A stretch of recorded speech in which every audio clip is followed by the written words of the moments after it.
नमस्कार दर्शकों, स्वागत है आप सभी का हमारे कार्यक्रम में। राजस्थान प्रशासनिक सेवाएं, जो कि बहुत ही प्रतिष्ठित सरकारी सेवाएं कही जाती हैं और हर युवा वर्ग का सपना होता है कि वे इन सेवाओं तक पहुंच सके, यहाँ एक पद पा सके, ना सिर्फ अपने लिए वरन देश और राज्य के लिए भी काम कर सके। परंतु इन तक पहुंचने का जो सफ़र है वो बहुत ही जटिल है। इनकी जो कार्य प्रणाली है, इनकी जो अध्ययन है, वो सब बहुत ही कठिन है। अब इस अध्ययन प्रणाली को और इन सबको कैसे सरल तरीके से समझा जा सके, और इन्हीं सब पे बात करने के लिए आज हमारे साथ हमारे कार्यक्रम में शिक्षाविद दिलीप महीचा जी हैं, जो हमें पूरी RAS की प्रक्रिया व इसकी अध्ययन विधि के बारे में सरलता से बताएंगे। सर नमस्कार, आपका बहुत बहुत स्वागत है हमारे कार्यक्रम में। जैसा कि मैंने अभी कहा, राजस्थान प्रशासनिक सेवाएं, जिनके बारे में आज हम बात करने वाले हैं, तो अब हम इनकी तरफ शुरुआत करते हैं चरण बाय चरण। तो पहली बात जो मैं आपसे पूछना चाहूँगी वो है एलिजिबिलिटी या योग्यता, कि किसी भी विद्यार्थी के लिए इस परीक्षा में जाने के लिए क्या योग्यता होनी चाहिए। दीपाली जी, RAS की परीक्षा के लिए कोई खास योग्यता निर्धारित नहीं की गई है। इसमें सिंपली ग्रेजुएशन होनी चाहिए। कोई भी ग्रेजुएट, आपने भले आर्ट्स से किया हो, साइंस से किया हो या कॉमर्स से किया हो, ग्रेजुएशन करने के बाद आप अपीयर हो सकते हैं। और जो स्टूडेंट्स फाइनल ईयर में होते हैं ग्रेजुएशन के दौरान भी, तो वो भी इसमें भाग ले सकते हैं। बशर्ते कि उनका जो है वो रिजल्ट आ जाना चाहिए। जब तक प्रीलिम्स का रिजल्ट आता है तब तक उनका मेन फाइनल ईयर का रिजल्ट आ जाना चाहिए। तो एजुकेशनल क्वालिफिकेशन के लिए कोई परसेंटेज का जो है वो पैरामीटर्स वगैरह नहीं रखे गए हैं कि आपकी ग्रेजुएशन में मिनिमम इतने परसेंटेज होने चाहिए, वो भी नहीं रखा गया है। और एज लिमिट की जहाँ तक हम बात करें तो 21 साल की एज आपकी पूरी होनी चाहिए। 21 साल की एज, लेकिन 21 साल की एज भी जिस ईयर वैकेंसी आती है तो उसके नेक्स्ट ईयर के 1 जनवरी तक आपको जो है वो 21 साल की एज पूरी होनी चाहिए। जैसे अभी 2021 में अगर वैकेंसी आती है तो 1 जनवरी 2022 तक आप 21 साल के पूरे हो जाने चाहिए। मतलब ज़्यादा कठिन मापदंड नहीं है, शुरुआती जो है बच्चे इसमें आ सकते हैं, सुगमता से इसमें प्रवेश कर सकते हैं। और मैक्सिमम 40 साल की एज तक जो है वो दे सकते हैं। और उसके बाद भी अलग अलग कैटेगरीज वाइज खूब एज में रिलैक्सेशन भी दी गई है। सरकार की तरफ से काफ़ी मतलब प्रोत्साहन दिया जा रहा है कि वो प्रशासनिक सेवाओं में जो यूथ है वो आए। अब इसके साथ हम चरण जैसे आगे बढ़ते हैं, तो अगला मैं आपसे जानना चाहूँगी एग्जाम प्रोसेस, कितनी बार ये एग्जाम दिया जा सकता है, इसका क्या एग्जाम प्रोसेस है। कोई नंबर ऑफ अटेम्प्ट्स की लिमिट नहीं है इसमें। आप कितने भी बार एग्जाम दे सकते हैं। एक विद्यार्थी 2 से ज़्यादा बार भी दे सकता है। हाँ, 2 बार, 3 बार, 4 बार, लेकिन ये 2 या 3 साल में एक बार वैकेंसी आती है। तो एक स्टूडेंट जो है मुश्किल से 2 या 3 बार अटेम्प्ट जो है वो दे सकता है। और इसमें 3 स्टेज जो है वो होते हैं एग्जाम में।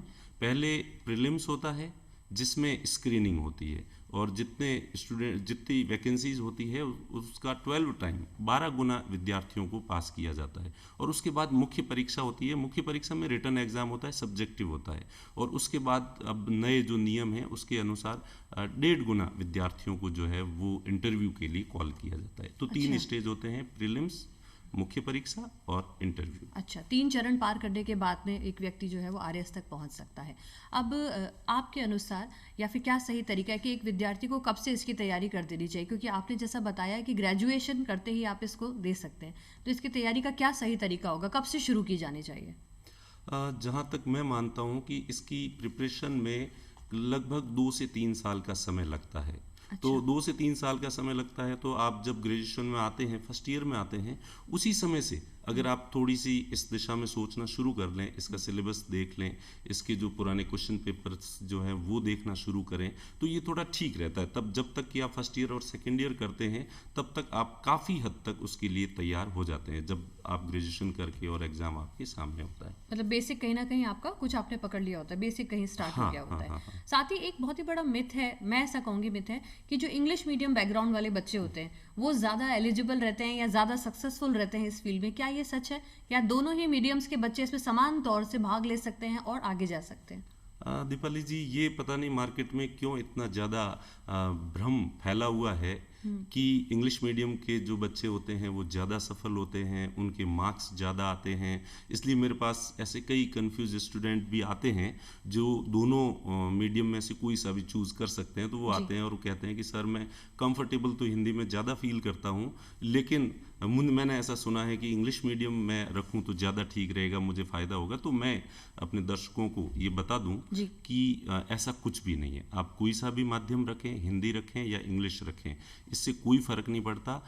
मैटर करता है कि आप कंटेंट क्या लिखते हैं, आपका आंसर की क्वालिटी क्या है, तो वो चीज़ जो है वो ज़्यादा मायने रखती है। और आप अगर टॉप 10 के रिजल्ट देखेंगे पिछले 4-5 सालों के आरएस के, तो इसमें हिंदी मीडियम के स्टूडेंट्स पर्याप्त मात्रा में होते हैं। मैं तो कहूँगा कि इंग्लिश मीडियम की तुलना में हिंदी मीडियम के ज़्यादा होते हैं। अच्छा। पहले ये जरूर होता था कि स्टडी मटेरियल और कंटेंट जो है वो इंग्लिश में ज़्यादा अवेलेबल होता था। अच्छा। और हिंदी में ये कम अवेलेबल होता था। तो इसलिए लोग प्रिफर करते थे कि अगर आपका इंग्लिश मीडियम है तो आपको सोर्सेज जो है वो बहुत ज़्यादा मिल जाएंगे इंटरनेट पे स्टडी मटेरियल। लेकिन आजकल हिंदी माध्यम में भी स्टडी मटेरियल को लेके जो है वो ऐसा कोई कमी नहीं है हिंदी माध्यम के लिए भी। और मैक्सिमम अवेलेबल है स्टडी मटेरियल इसके अंदर। हाँ, और स्पेशली अगर अपन आरएएस की बात करें तो इसमें तो हिंदी माध्यम में स्टडी मटेरियल ज़्यादा अवेलेबल है तुलनात्मक रूप से इंग्लिश मीडियम की तुलना में।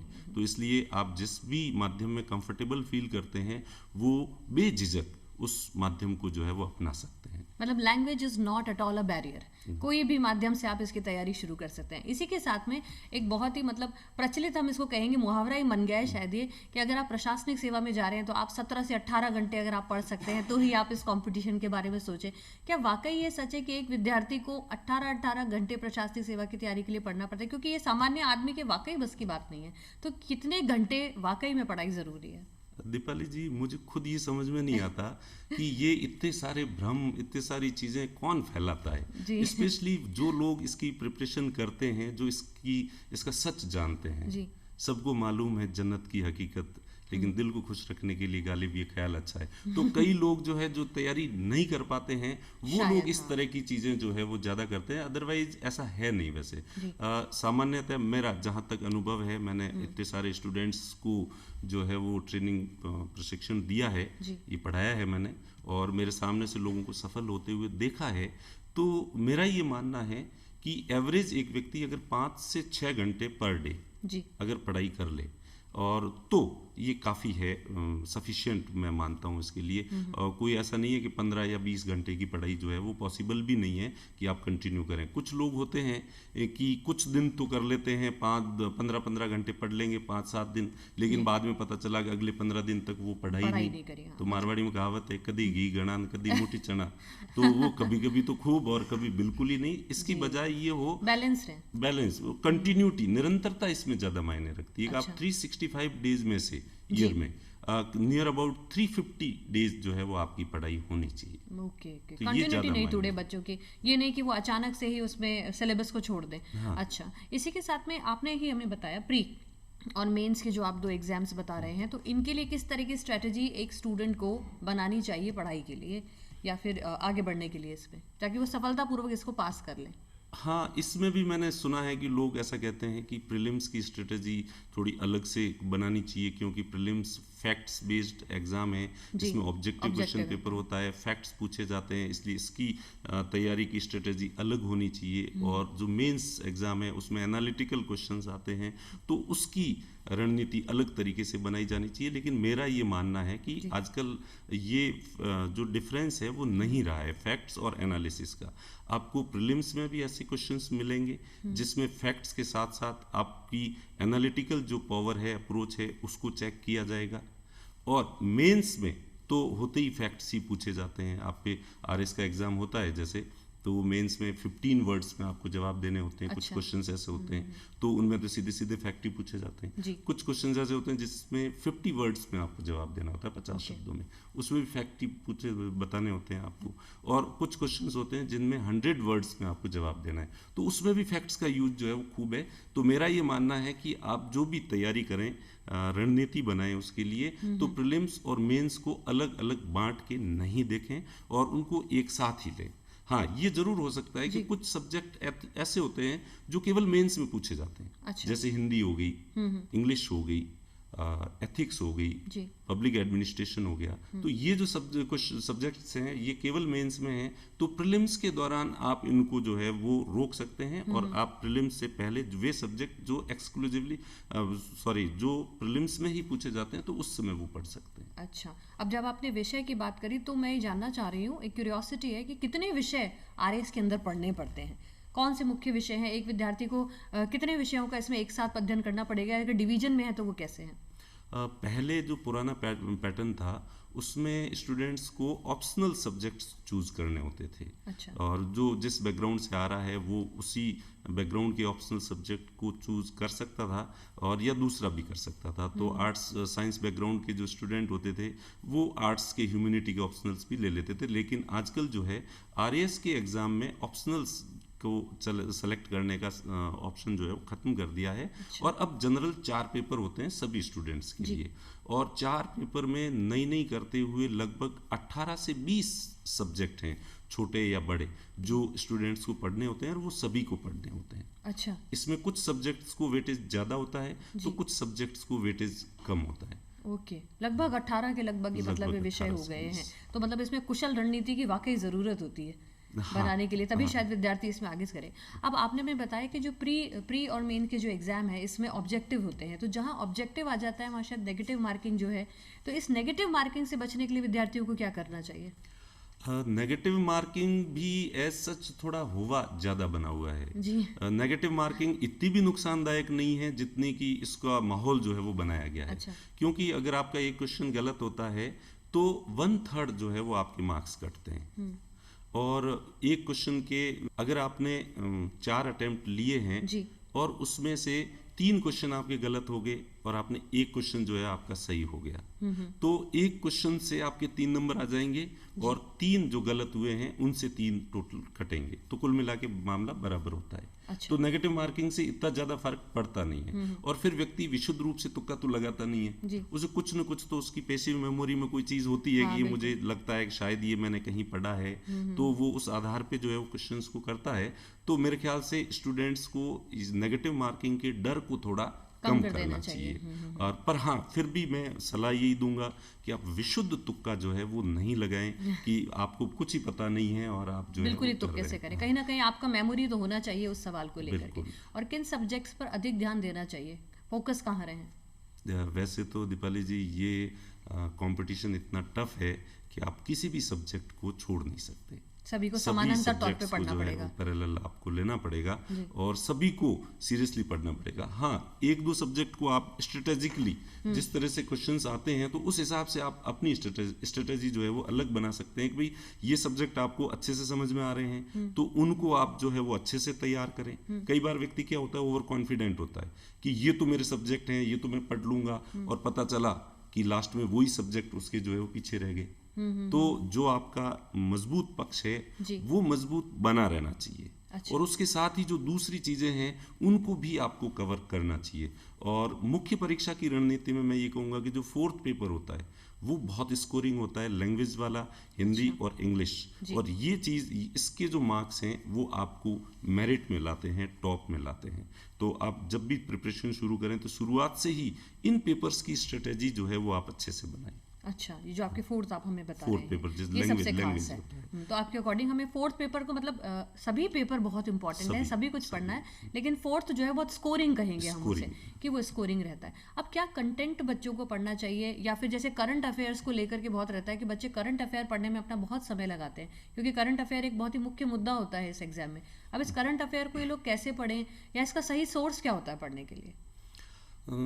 जहाँ तक मेरा मानना है तो आरएएस में करंट को इतना ज़्यादा वेटेज नहीं दिया गया है। जो सिलेबस है मैंने जैसा कि बताया कि ऑलरेडी उन्होंने 18 सब्जेक्ट आपको दे दिए हैं जी। तो क्वेश्चन बनाते समय वो 18 सब्जेक्ट्स ही पूरे कवर नहीं होते हैं। तो जो क्वेश्चन पेपर सेट करते हैं उनके पास बहुत कम स्कोप होता है कि वो करंट को भी उसमें डालें। तो पहली बात तो आप करंट पर बहुत ज़्यादा एम्फेसाइज नहीं करें जब आप मेंस की तैयारी कर रहे हैं। जब आप प्रीलिम्स की तैयारी करते हैं तब आपके 15 से 20 क्वेश्चन जो है आउट ऑफ 150 150 क्वेश्चंस आते हैं तो 15 से 20 कहूँगा, या कभी कभी 30 क्वेश्चंस तक जो है वो आते हैं। तो प्रीलिम्स के समय करंट का महत्व होता है और उसे देखा समझा जाना चाहिए, लेकिन मेंस के समय इतना महत्व नहीं होता। फिर करंट पढ़ने के नाम पे बच्चे जो है वो रोजाना न्यूज़पेपर को बहुत ज़्यादा समय देते हैं। वो दिन के 2 से ढाई घंटे 3 घंटे भी जो है वो न्यूज़पेपर को पढ़ते हैं और कहते हैं कि साहब करंट को तैयार करना है, करंट को। और पता चला कि न्यूज़पेपर में वो या तो क्रिकेट की न्यूज़ पढ़ते हैं या फिल्मों की न्यूज़ पढ़ते हैं या राजनीति की न्यूज़ पढ़ते हैं, जिसका एग्जाम से कोई लेना देना नहीं होता है। वो भटक जाते हैं पढ़ते पढ़ते, वो भटक जाते हैं। तो मैं सलाह दूंगा स्टूडेंट्स को कि वो न्यूज़पेपर को अपना मुख्य माध्यम न बनाए करंट का। इसकी जगह आपकी मंथली मैगजीन आती है जी, और उसमें पूरे महीने का जो करंट अफेयर्स होता है उसको कवर कर लिया जाता है। और इसमें भी बच्चे होते हैं कि हम कौन सी वाली मैगजीन पढ़ें, तो कोई फ़र्क नहीं होता। सारी मंथली जो मैगजीन्स होती हैं उनमें 80 से 90% कंटेंट जो है वो सेम ही होता है। इसलिए इसमें भी कन्फ्यूजन या अफसोस करने की बात नहीं है कि मैंने पिछले इतने महीनों से वो पढ़ी है, क्रॉनिकल पढ़ी है या कोई सी भी पढ़ी है, तो कोई भी मैगजीन पढ़ लो, 80-90% कंटेंट जो है वो सेम ही होता है। तो मैं कहूँगा कि जो मंथली मैगजीन है उसको प्रिफर करें, न कि न्यूज़पेपर को। न्यूज़पेपर आपका समय बहुत ज़्यादा बर्बाद करता है। किसी भी मंथली मैगजीन पे जो करंट अफेयर्स को अपडेट करती रहती है लगातार, उसे अपनी शिक्षा में आप शामिल कर सकते हैं। जब हम बात करते हैं मेन एग्जाम्स की, जहाँ पे हम आ जाते हैं सब्जेक्टिव आंसर्स के ऊपर, तो ऐसे में सब्जेक्टिव आंसर जब बच्चे को लिखना, उसके पास लिमिटेड टाइम होता है, तो ऐसे वो इतना इफेक्टिव लिखे कि वो एग्जामिनर को या इम्प्रेस कर पाए, या एक अच्छा आंसर वो कैसे लिखे, उसकी सही उत्तर शैली।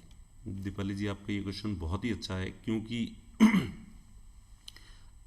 किसी भी स्टूडेंट को कितना नॉलेज है ये एग्जामिनर के सामने तभी जाएगा जब वो कॉपी में उसे लिखेगा जी। तो किसी को कोई चीज़ पता होना और उसको एक्सप्रेस करना, ये दोनों बातें बहुत अलग अलग होती है। तो मैं ये कहूँगा कि आपकी भाषा जो है वो बहुत अच्छी होनी चाहिए। भाषा पे पकड़ जितनी अच्छी है तो आपका कंटेंट भले कमज़ोर भी है, आपकी जानकारियाँ कम भी है, लेकिन आप बहुत अच्छे तरीके से उसे प्रेजेंट करेंगे तो एग्जामिनर जो है उससे इम्प्रेस हो सकता है। और आपको बहुत कुछ याद है, आपने खूब पढ़ा है, लेकिन आपने आंसर राइटिंग की प्रैक्टिस नहीं की है, तो आप वो चीज़ एक्सप्रेस ही नहीं कर पाओगे जो आपने पढ़ा है। तो जितना रोल पढ़ने का है तो 50% मैं रोल इम्पोर्टेंस पढ़ने को दूंगा और 50% जो रोल है इम्पोर्टेंस जो है वो मैं आंसर राइटिंग को दूंगा। तो इसलिए पढ़ाई के साथ साथ स्टूडेंट्स जो है आंसर राइटिंग पर पूरा फोकस करें, ध्यान दें कि एक अच्छा जो है आंसर कैसे लिखा जाता है। और अच्छा आंसर कैसे लिखा जा सकता है, इसको आप यूँ कि भाई कोई बुक्स से पढ़ लो कि कोई अच्छा answer, how to write good answer, books पढ़ लिया आपने या किसी के उपदेश सुन लिए, मेरे उपदेश सुन लिए कैसे अच्छा आंसर, तो उससे नहीं आएगा। ये चीज़ें प्रैक्टिस से ही आएगी। और अगर स्टूडेंट पुराने 20 साल के जो क्वेश्चन पेपर्स हैं यूपीएससी के और आरपीएससी के, रोज़ाना के 2-4 क्वेश्चंस के आंसर अगर वो लिखे तो वो निश्चित रूप से अच्छे आंसर जो है वो लिख सकता है। और ये बहुत ज़्यादा जरूरी है, जितना पढ़ना जरूरी है उतना ही ज़्यादा जरूरी आंसर्स लिखना। या फिर वो स्वयं अपनी लेखन शैली को हर तरह से इम्प्रूव करने की कोशिश करे। हाँ, राइटिंग स्किल ये कहीं ना कहीं मार्क्स बहुत स्कोर करवा सकता है विद्यार्थियों को। आपका सिलेक्शन, मैं ये कहूँगा कि मैंने जैसे देखा है, इतने 15 सालों का मेरा जो अनुभव है, सभी तरह के स्टूडेंट्स को मैंने देखा है, तो मैंने एक बात नोट की है कि फर्स्ट रैंक से लेके 100वीं रैंक या 200 रैंक तक जो स्टूडेंट्स होते हैं, नॉलेज का लेवल लगभग सबका एक जैसा सा होता है। अच्छा। अगर कोई क्वेश्चन फर्स्ट रैंक वाले को नहीं आ रहा है, 100वीं रैंक वाले को नहीं आ रहा है, तो वो फर्स्ट रैंक वाले को भी नहीं आ रहा है। अच्छा। सबको समान ही आते हैं। नहीं आ रहा है तो सभी को नहीं आ रहा है, और आ रहा है तो सभी को आ रहा है। अच्छा। तो अब आप देखिए कि पढ़ने की बात तो सबके बराबर ही हो गई, लेकिन अब क्या वो कौन सी चीज़ है जो किसी को फर्स्ट रैंक दिला देती है और कोई व्यक्ति 100वीं रैंक पे पहुंच जाता है, कोई 200वीं रैंक पे पहुंच जाता है। अच्छा। तो ये प्रेजेंटेशन है, ये उसकी लेखन शैली कैसे लिखी उसने, किस तरह से उसने अपनी सारी स्ट्रेटेजी बनाई है आंसर्स को करने की, चाहे वो ऑब्जेक्टिव हैं या फिर वो सब्जेक्टिव है। यहाँ पर जब आपने बात करी तो मुझे ख्याल है आप इतने स्टूडेंट्स को प्रतिदिन देखते हैं, कहीं ना कहीं स्टूडेंट्स में आपको कोई फ़र्क दिखता है, या फिर बहुत बार ऐसा लगता है आपको कि इस तरह के विद्यार्थी ज़्यादा सफलता से इस सीढ़ी को पार कर पाएंगे? विद्यार्थी में कोई खास गुण आपको नजर आता हो? विद्यार्थी में खास गुण जैसा ऐसा कुछ भी नहीं होता कि जो बाई बर्थ होता है या भगवान के वहां से दिया हुआ होता है। हम ये भी तो सुनते रहते ना कि अगर ये इसमें आना प्रशासनिक सेवा वाले तो गॉड गिफ्टेड चाइल्ड होते हैं। नहीं नहीं नहीं नहीं, ऐसा बिल्कुल ही नहीं होता, बहुत ही सामान्य होते हैं। बस कुछ चीजें होती है उनमें जो उन्हें सफल बनाती है। जी, जैसे कि नॉर्मल सी चीज है, सबसे पहली चीज कठोर परिश्रम तो है ही है जी। कठोर परिश्रम का कोई विकल्प न तो है और न भविष्य में कभी होगा। जी। उसके बाद कंटिन्यूटी कितनी है, ओके, ठीक है, आप निरंतर कर रहे हैं कठोर परिश्रम या नहीं कर रहे हैं, और उसके बाद आपके कठोर परिश्रम का डायरेक्शन सही है या नहीं है। कई बार आप जो है वो पता चला कि राजस्थान के बारे में पढ़ना है और कर्नल टॉड की जो बुक है उसको पढ़ने के लिए बैठ गए मैं राजस्थान, जबकि आपको उसमें कितनी जानकारी मिलेगी और उससे क्वेश्चन आएगा भी कि नहीं आएगा जी। तो आपका डायरेक्शन जो है वो सही होना चाहिए जी। और उसके बाद पेशेंस। अच्छा। क्योंकि मेरा ये मानना है, मैं स्टूडेंट्स को कहता हूँ कि आरपीएससी आपके ज्ञान की परीक्षा बाद में लेती है और आपके पेशेंस की परीक्षा पहले लेती है। अच्छा। तो जो भी आप आरपीएससी एग्जाम कई बार डिले भी होता है, कई बार आप असफल भी हो जाते हैं, तो आपको वापस अगले अटेम्प्ट के लिए भी आपको जो है वो तैयारी करनी पड़ती है। तो पेशेंस जो है वो इसमें बहुत ज़्यादा जरूरी है। और दूसरा, स्टूडेंट जो है वो मल्टी डायमेंशनल अप्रोच आपकी होनी चाहिए, बहुआयामी आपकी जो सोच है वो होनी चाहिए और उसके साथ ही संवेदनशीलता अच्छा। आप में जो है वो होनी चाहिए। किसी भी सब टॉपिक को आप पढ़ते हैं तो उसको आत्मसात करते हैं, उसको खुद के साथ जोड़ के देखते हैं और फिर पढ़ते हैं तो वो फ्रूटफुल होगा जी। और वो अच्छे समय तक आपको याद भी रहेगा। आपने केवल उसको पढ़ा है, दिमाग के अंदर ही रखा है, उसको दिल तक नहीं लाए हो थोड़ा बहुत भी, तो वो लॉन्ग टर्म तक आपको याद भी नहीं रहेगा और इन फ्यूचर आपको अगर कहीं एनालिसिस करना है, उसको कहीं कंपेयर करना है, तो वो भी आप नहीं कर पाएंगे। सिर्फ आंखों से नहीं पढ़ना है उनको, हाँ, उसको दिल से उसको अंदर बिठाना है, अंदर कहीं ना कहीं उसको समझना है। मतलब ये सिर्फ आंखों की पढ़ाई नहीं है, हाँ। कहीं ना, क्योंकि फाइनली आप जाकर के देश को सेवा देने वाले हैं, अपनी सरकार को सेवा देने वाले हैं। अब यहीं पर मेरा एक और सवाल मेरे जो जहन में आ रहा है कि बहुत बार ऐसा होता है कि एग्जाम्स में या तो डिले हो जाती है या बच्चा ही बार बार अटेम्प्ट देके पास नहीं हो पा रहा और वो डीमोटिवेट हो जाता है। तो ऐसे में उसे क्या करना चाहिए? एक तो मोटिवेट कैसे होना चाहिए और अगर वो असफल हो गया तो उसे दोबारा अपनी तैयारी कैसे शुरू करनी चाहिए? जैसा कि मैंने अभी थोड़ी देर पहले जो बताया कि आरपीएससी आपकी ज्ञान की परीक्षा बाद में लेती है और आपकी पेशेंस की परीक्षा पहले लेती है। तो जब भी आप प्रिपरेशन शुरू करें तो सबसे पहले इस चीज़ के लिए तैयार रहें कि आप प्रशासनिक सेवाओं जैसी प्रतिष्ठित सेवाओं में आप जाना चाहते हैं तो उसके लिए ये समय की जो कीमत है वो आपको देनी पड़ेगी। और जो ही एग्ज़ाम डिले होता है, विलम्ब होता है, तो आप या तो रोना रो सकते हैं कि ये आरपीएससी समय पे एग्ज़ाम नहीं करवा पाती है, ये नहीं हो पाता है, ये सिस्टम ऐसा है वैसा है। और तो कुछ स्टूडेंट्स होते हैं जो इस तरह से करके और भटक जाते हैं, डाइवर्ट हो जाते हैं, दूसरे कामों में लग जाते हैं। और कुछ स्टूडेंट्स होते हैं जो इसी को इस अवसर बना लेते हैं, अपॉर्चुनिटी बना लेते हैं और इस दौरान ज़्यादा अच्छी मेहनत कर लेते हैं। और पता चलता है कि फाइनली जिन लोगों ने ये शिकायतें न करके और अच्छी सी मेहनत की और इस समय का सदुपयोग किया और ज़्यादा मेहनत कर ली, और वही लोग फाइनली अपने को जो है वो टॉप की जो लिस्ट होती है उसमें वही दिखते हैं। अच्छा। तो आपको हमेशा ही मोटिवेट रहना है, आपको हमेशा कुछ सपने जो है वो देखना है और ऐसे ये हमेशा सोचना है कि बस जो मैंने ये लक्ष्य निर्धारित किया है इसे अचीव करने के लिए मैं सब कुछ करने के लिए तैयार हूँ। और तो आप पॉजिटिव सकारात्मक ऊर्जा से अगर भरे रहेंगे तो आप अपने आप को हमेशा मोटिवेट फील करेंगे। और इसके साथ ही आपके जो दोस्त हैं, फ्रेंड सर्किल है, ये बहुत मायने रखते हैं। अच्छा। और फ्रेंड्स आपके कैसे हैं, वो अगर नेगेटिव मेंटलिटी के हैं वो आपको एनी टाइम जो है वो बताते रहते हैं, करते रहते हैं कि ये क्या है, ये ऐसे है, ये वैसे है, अपना तो नहीं हो पाएगा, नहीं होगा तो हम क्या करेंगे, इस तरह की बातें अगर करते हैं तो वो आपको काफ़ी जो है वो नुकसान देता है। संगत का असर। हाँ, संगत का। तो पॉजिटिव दोस्तों के साथ रहेंगे तो आप हमेशा मोटिवेट रहेंगे। नेगेटिविटी में पॉजिटिविटी लानी है आपको, कहीं ना कहीं ये रखना है इसको। और साथ ही अगर हम इससे हम आगे चलते हैं तो आईएएस और आरएएस ये दोनों ही प्रशासनिक सेवा के पहलू, अगर आप इनके बीच का एक छोटा सा फर्क हमें समझा सके या इनके बीच में जो विद्यार्थी समझ सके जिसको। हाँ, कई स्टूडेंट्स मेरे पास आते हैं और पूछते हैं कि सर मैं आरएएस की करूं या आईएएस की तैयारी करूं, मैं किसकी तैयारी करूं? तो मैं आपको बता दूं कि आरएएस और आईएएस की जो प्रिपरेशन है लगभग 60 to 70% तो सेम ही है। इसलिए अगर आप जब शुरू करते हैं तो आप आरएएस की भी कर रहे हैं और आईएएस की भी कर रहे हैं, इसके लिए बिल्कुल अलग अलग करके देखने की ज़रूरत नहीं है। आरएएस का जो पेपर है इसमें कुछ सब्जेक्ट्स जैसे कि मैंने बताया कि साइकोलॉजी हो गया, ऑडिट हो गया, योगा एंड स्पोर्ट्स हो गया, पब्लिक एडमिनिस्ट्रेशन हो गया, तो ये कुछ सब्जेक्ट, और राजस्थान जो बड़ा पार्ट होता है, ये अलग पूछे जाते हैं आरएएस के अंदर। और आईएएस के अंदर ऑप्शनल सब्जेक्ट एक अलग होता है जो आपको एक्स्ट्रा तैयार करना होता अच्छा। है। उसके बाकी के जो जनरल स्टडी के जो पेपर्स हैं वो देख लें तो आरएएस और आईएएस दोनों के लिए जो है वो सेम ही होता है, कॉमन होता है। और उसके अतिरिक्त अगर आपको आईएएस की तैयारी करनी है तो आप ऑप्शनल की तैयारी जो है वो कर लो। अच्छा। और मैंने देखा है कि जो लोग सीरियसली आईएएस की तैयारी करते हैं उनका आरएएस में सिलेक्शन हो जाता है, और जो सीरियसली आरएएस की तैयारी करते हैं और बाद में आईएएस देते हैं तो उनका आईएएस में भी सिलेक्शन हो जाता है। अच्छा। तो दोनों की तैयारी में कोई ज़्यादा फर्क नहीं है। एक ही मतलब पुल पे चढ़ के दोनों जगह ये पहुंचे जा सकते हैं, एक ही रास्ता है दोनों का, कहीं ना कहीं अलग हो सकते हैं। आज आप हमारे कार्यक्रम में आए और इतनी महत्वपूर्ण जानकारी दी जो युवा वर्ग के लिए बहुत ही खास है, और शायद इससे कहीं ना कहीं उन्हें पूरा आधार पता चल गया होगा उन्हें किस तरह तैयारी करनी है, उन्हें किस तरह से आगे बढ़ना है। इनके लिए आपका बहुत बहुत धन्यवाद। साथ ही दर्शकों, मैं आपसे ये कहना चाहती हूँ कि ये सारा जो RAS प्रशासनिक सेवा जिसका आप सभी ने, मुझे पूरी उम्मीद है कि आप सभी ने सपना देखा हुआ है, उसके लिए आप जिस तरह से चरण दर चरण आपको बताया गया आप उसी तरह से तैयारी करें। सभी जो सर ने टिप्स दिए हैं आप उन्हें फॉलो करें, तो देखिए आप ज़रूर इस बाधा को पार करके आगे पहुंच पाएंगे। उम्मीद है आपको हमारा कार्यक्रम बहुत पसंद आया होगा। इसी के साथ हम आज इस कार्यक्रम से विदा लेते हैं। नमस्कार।